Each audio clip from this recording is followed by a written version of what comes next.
Hi, what we are going to be talking about today is epigenetics and its effects on people.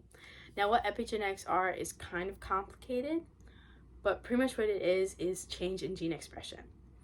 Now, that change in genetic expression can be caused by a multitude of factors, ranging from, physical abuse all the way to physical activity, and there are a million things in between.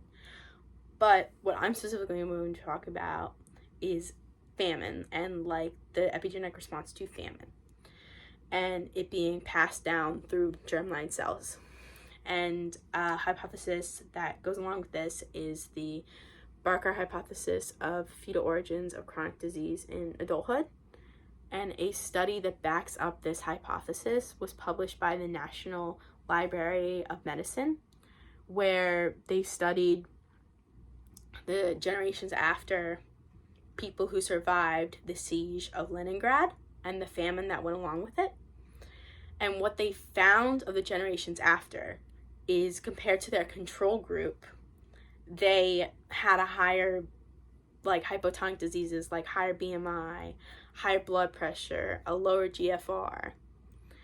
And the reason that it goes with the hypothesis of epigenetics is that the epigenetic response to pass through the germline cells is, oh, my ancestor couldn't eat, so I'm going to hold on to more food later on in the future, and I'm going to eat more food because I don't want to be in the same position as my ancestor was. So that's why they have higher BMI and everything that goes along with it.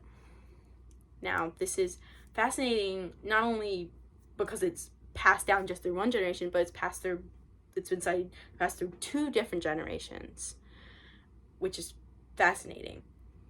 Now, another thing with epigenetics, even though it's a very new science, it can also be linked to mental health disorders.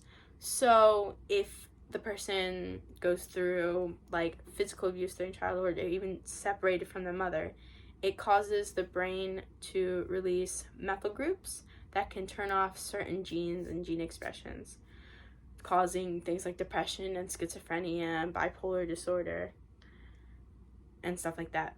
But this is important because with the study of epigenetics, we can learn how to treat those things and diagnose it.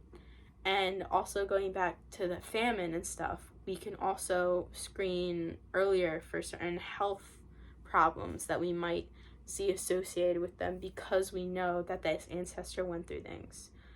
So I think it's a whole new door of science that we need to explore that can help